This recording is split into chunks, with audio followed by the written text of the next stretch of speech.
Okay sir. Media बंधुओं, आप सबका भारतीय जनता पार्टी के हेडक्वार्टर में स्वागत है। आज हमारे भारतीय जनता पार्टी के वरिष्ठ नेता, पूर्व में जम्मू कश्मीर बीजेपी के प्रधान रहे, उप मुख्यमंत्री रहे, स्पीकर रहे, डॉक्टर निर्मल सिंह जी, ये आज आपके माध्यम से कुछ बातें जनता तक पहुंचाएंगे। तो आपसे विनती है कि आप हमारी जो प्रेस कॉन्फ्रेंस है डॉक्टर साहब की, उसको प्रॉपर कवरेज दीजिए। धन्यवाद डॉक्टर साहब। मैं प्रेस के सभी मित्रों का स्वागत करता हूं और आपका धन्यवाद करूंगा कि हमारे बुलावे पर आप यहां पर आए हैं हमेशा की तरह। हाल ही जम्मू कश्मीर के पूर्व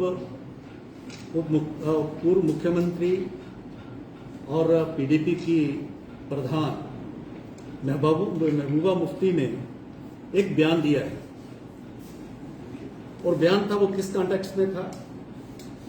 कि जो वापी मस्जिद के ऊपर जो चल रहा है या कुछ कोर्ट में, चाहे वो ताजमहल के बारे में है, चाहे कुतुब मीनार के बारे में है, जो कोर्ट में मसले हैं उनको एक सामने रखते हुए महबूबा मुफ्ती ने भारत की जो अदालत है, यहां का जो जुडिशियल सिस्टम है, उसके ऊपर बहुत बड़ा प्रश्न चिन्ह लगाया। उन्होंने कहा कि हम और वो कहती है मुसलमान, और वो यानी मैं उनसे पूछना चाहूंगा, वो जब कहते हैं कि वो अदालत को भी वो में रखती है, हिंदुओं को रखती है, देश को रखती है,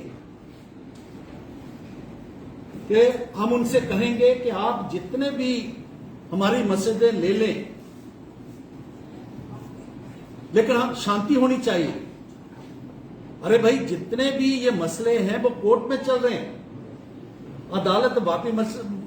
जो वहां पर है काशी में, वो तो अदालत की डायरेक्शन के ऊपर वहां पर वीडियोग्राफी हो रही है। आप इसको हिंदू मुसलमान के तौर पर उस प्रकार का मुद्दा बनाते हुए आप अदालत के ऊपर, ऑनरेबल कोर्ट के ऊपर ही क्वेश्चन मार्क लगा रही हो, क्योंकि महबूबा मुफ्ती का ये आदत बन चुकी है, वो इतनी बुखलाई हुई है कि कोई भी भारतीय संविधान में भारत की कोई संस्था है, चाहे वो पार्लियामेंट है, जो ऑनरेबल सुप्रीम कोर्ट है, जो अदालतें हैं, या फिर सरकार है, उसके ऊपर वो प्रश्न चिन्ह लगाती हैं और हिंदू मुसलमान के आधार पर इस पूरे भारत में जो है एक कम्युनल डिवाइड की तरफ इस देश को ले जा रही है, क्योंकि उनकी बौखलाहट है। 5 अगस्त 2019 के बाद जिस प्रकार का हालात जो है पीडीपी का और महबूबा मुफ्ती का हुआ है, और जो एजेंडा उनका था वो बिल्कुल जो है फेल हो चुका है। आज हम देखते हैं कि कश्मीर में जिस प्रकार से टूरिज्म है, आज वहां पर इन्वेस्टमेंट आ रहा है, बाहर के लोग यहां पर इन्वेस्ट कर रहे हैं।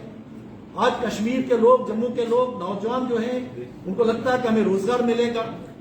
इस बार बहुत ही अच्छा टूरिस्ट सीजन जा रहा है, लेकिन महबूबा मुफ्ती इस तरह की बात करते हुए कि हम तो कहीं भी निवास कर सकते हैं, ये मैं आपके ध्यान में लाना चाहता हूं कि ऑनरेबल सुप्रीम कोर्ट ने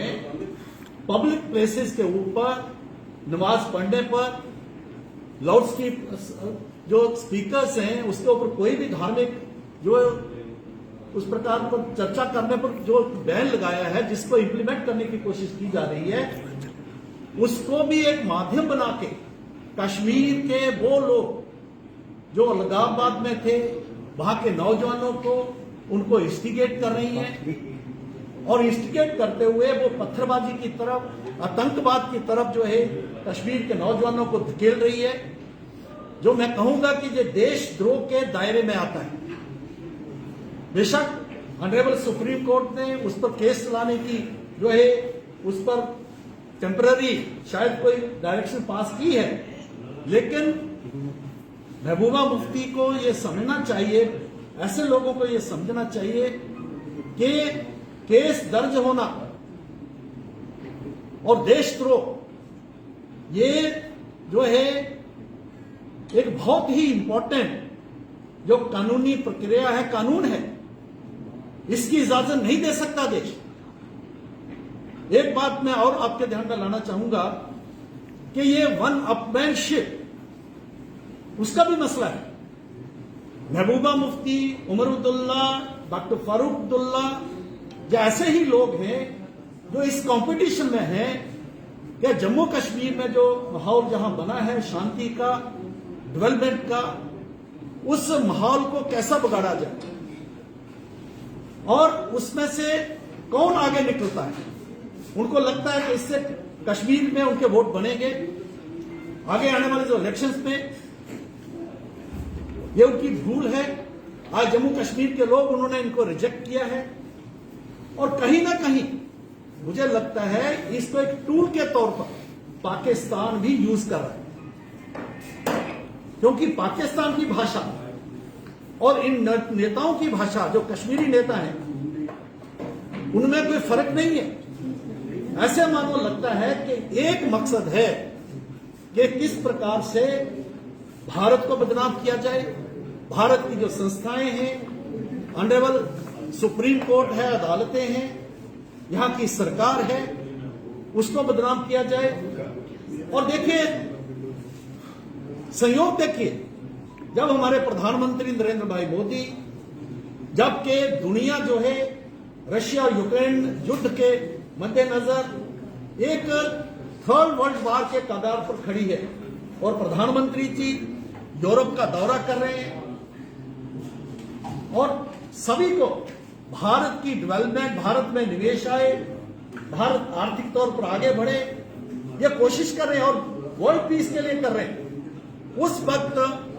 पाकिस्तान का रवैया और ऐसे जो नेता हैं उनका रवैया एक जैसा है, तो ऐसा लगता है कि जो एक बहुत बड़ा एक जो है एक षड्यंत्र जो है भारत के खिलाफ है। भारतीय जनता पार्टी इसकी कड़े शब्दों में भर्त्सना करती है और ये हम कहेंगे कि आप बाहर आइए।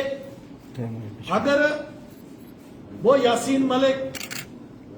वो शबीर शाह, वो जो बाकी जो अलगाववादी उग्रवादी थे, जो उस वक्त के प्रधानमंत्री, कांग्रेस के प्रधानमंत्री, कांग्रेस की चेयरपर्सन, या बाकी लोग जिनके वहां गुश्तावे खाते थे, उनसे मिलते थे, आज वो वक्त आया है कि वो आज जेलों में हैं, उन पर मुकदमे चल रहे हैं और अल्टीमेटली उनको सजा के वहां कगार पर सजाएं होंगी। तो इस वक्त आप अपनी इस बात से बाज आइए, क्योंकि अभी भारत जो है देश इस प्रकार की बात को कभी स्वीकार करेगा नहीं और जम्मू कश्मीर के लोग भी जो है इसको स्वीकार नहीं करेंगे, क्योंकि जम्मू और कश्मीर के लोग, चाहे घाटी के नौजवान हैं, चाहे जम्मू के जो है नौजवान हैं, वो शांति चाहते हैं, तरक्की तामीर चाहते हैं। जम्मू कश्मीर में जो 5 अगस्त 2019 के बाद जहां एक नया माहौल बना है और यहां पर इन्वेस्टमेंट आ रही, उसमें वो अपनी जो है फ्यूचर देख रहे हैं, ये बिल्कुल स्पष्ट है। मैं आपके माध्यम से जो है एक बार फिर आपका धन्यवाद करूंगा कि हमारे बुलावे पर आप आए और आपने जो है हमारी बात को सुना। डॉक्टर महबूबा मुफ्ती ने ताजमहल को लेकर भी एक विवाद जो है वो उन्होंने कहा कि अगर हिम्मत है तो ताजमहल मंदिर बना के देखिए, फिर देखते हैं कितने ही लोग वहां पर जाते हैं। मोबाइल देखिए, यही बहुत बड़ी अनफॉर्चुनेट है और मैं इसकी भर्त्सना करता हूं। ताजमहल को मंदिर बनाने की किसने बात की? एक जो राजकुमारी है राजस्थान की, जयपुर की, उन्होंने एक केस किया है, आरटीआई दिया है कुछ लोगों ने, कि वहां पर सच्चाई क्या है। क्या सच्चाई को जानना क्या कानूनी दायरे में नहीं आता? अगर 22 कमरे इसके अंदर हैं जो बंद हैं, जहां उनको लगता है क्या हम कौन से जमाने में, क्यों किसकी सदी में है, लोकतांत्रिक व्यवस्था में है, तो उनका पूरा हक बनता है उसकी सच्चाई जानने का। तो किसी ने वहां मंदिर बनाने की बात नहीं कही।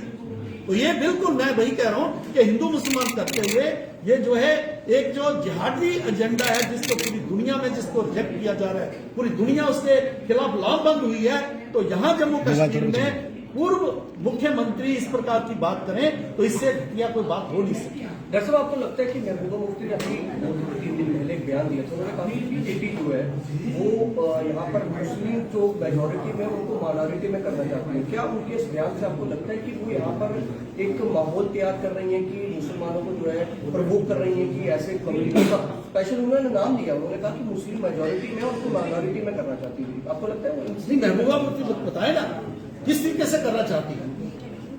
क्या जम्मू कश्मीर के लोग हैं या देश के लोग हैं, अगर वो डोमिसाइल है उनको यहां आने का हक नहीं है क्या कल को इन्वेस्टमेंट आती है तो वो उसको लगनी नहीं चाहिए? क्या यहां फैक्ट्री नहीं लगनी चाहिए? अगर इन्वेस्टमेंट कोई फैक्ट्री लगती है, कोई इंडस्ट्री लगती है, उसमें से जो है वो हर जगह पूरे देश में होती है, तो क्या उसको ये इस प्रकार की बात या उस इन्वेस्टमेंट को रोक रही है? क्या कश्मीरी जाके पूरी हिंदुस्तान में जो बसते हैं उनके ऊपर उन्होंने कभी क्वेश्चन मार्क लगाया? तो फिर भारत के लोग कहेंगे कि कश्मीरी जो है पूरे हिंदुस्तान में बस रहे। तो ये सिर्फ जो है जो हिंदू मुसलमान करते हुए कम्युनल लाइंस के ऊपर जो है जम्मू कश्मीर को और भारत को वो विभाजित करना चाहती हैं, वो जो है उनके जो षड्यंत्र है जिसको कभी भी देश इसको स्वीकार नहीं करेगा। डॉक्टर साहब, आपको लगता है कि जिस तरीके से मुफ्ती जी आए दिन इस तरह के बयान देती हैं, लेकिन जम्मू कश्मीर के जो पहले युवा थे आज भली भांति जानते हैं कि इन बयानों का कुछ खास असर नहीं पड़ता होगा उन पर, वो समझते हैं कि महबूबा मुफ्ती का प्रोपेगेंडा जो है वो क्या है? बिल्कुल, आप देखिए कश्मीर में जाके देखिए, महबूबा मुफ्ती जम्मू में आके बोलती है, और वो जो कम्युनली सबसे सेंसिटिव एरिया रजौरी पुलिस में डोडा में आके बोलती है। कश्मीर में उसके जाने की हिम्मत नहीं है, वहां बंद कमरे में जरूर कोई बात कहेगी, लेकिन आज कश्मीर के लोगों ने उनको रिजेक्ट किया है, लेकिन उसकी कोशिश पूरी है, चाहे महबूबा मुफ्ती है, चाहे उमर अब्दुल्ला है, चाहे फारूक अब्दुल्ला है, कि वहां पर पत्थरबाजी, अफरा तफरी, बंद जो पहले रहा 5 अगस्त 2019 के पहले रहा है, उसको फिर वैसा माहौल बने ताकि इनकी राजनीति की रोटियां जो हैं वो सीख सके। और यहाँ अगर कोई कल को मौत होती है या कोई मरता है, उग्रवादी मरता है, तो ये वहां पीटने के लिए जा सके, इस प्रकार की गोली चले, तो रोने पीटने की जो एक प्रक्रिया थी, जो इनका एक स्ट्रैटेजी थी, मोड ऑफ एक्शन था, उसमें फिर वो आना चाहती है, लेकिन मुझे लगता है कि जम्मू कश्मीर के लोग उनको ये मौका नहीं देंगे। सर, 19 मई में जिस तरह आपको दोबारा हेयरिंग होगी तो यासीन मलिक के साथ साथ बिट्टा घराटे का नाम जो है वो भी इसमें आया गया है। क्या उम्मीद जता रहे हैं जो सजा यासीन मलिक को होनी चाहिए, क्या वो बिट्टा घराटे को भी मिल पाएगी? देखिए, मेरी जानकारी में जो है यासीन मलिक को तो अभी ईडी ने जो हवाला वगैरह का उसका जो है केस चल रहा है। अभी बहुत से केस हैं, 8 एयरफोर्स अफसर को मारा है, लस्सा कौल को मारा है, नीलकंठ गंजू जिन्होंने मकबूल भट्ट को जो फांसी दी थी उनको मारा है, उनकी हत्या की है। वहां की महिलाओं को जो सारा जो बेसिकली जेके लफ था जिसने इसकी शुरुआत की, वो मास्टरमाइंड है। और इसी प्रकार से बिट्टा कराटे ये जो सारे लोग थे, ये उसके उन्होंने तो बिल्कुल एक हैवानियत में पार कर दिया था। यासीन मलिक ने तो उनको सभी को फांसी होगी। अभी इसका प्रक्रिया अभी तक शुरुआत है, अब देखेंगे आगे क्या होता है। जो यासीन मलिक ने स्वीकार किया है कि वो आतंकवादी गतिविधियों में शामिल रहा है, कई लोगों ने हत्या की है, किस तरह की सजा जो है वो यासीन मलिक और बिट्टा घराटे को मिलती है? क्योंकि यासीन मलिक खुद स्वीकार किया है कि उसने हत्या की है वहां पर। हाँ बिल्कुल, उसमें एडमिट किया, उसके बाद इसके बाद कोई चारा नहीं था, क्योंकि जिस तरीके के चार्जेस फ्रेम हुए एनआईए कोर्ट ने किए हैं, जिस तरीके सरकार ने चार्जेस बनाए हैं, अल्टीमेटली उसके पास कोई चारा नहीं था। लेकिन अभी ये 1-2 केसेस की बात है, अभी तो बहुत बड़े केसेस चलने वाले हैं। और यही नहीं, बाकी जितने भी लोग जेल में हैं, जहां आज जेल में नहीं भी होंगे, उनको भी बख्शा नहीं जाएगा, ये बिल्कुल स्पष्ट है।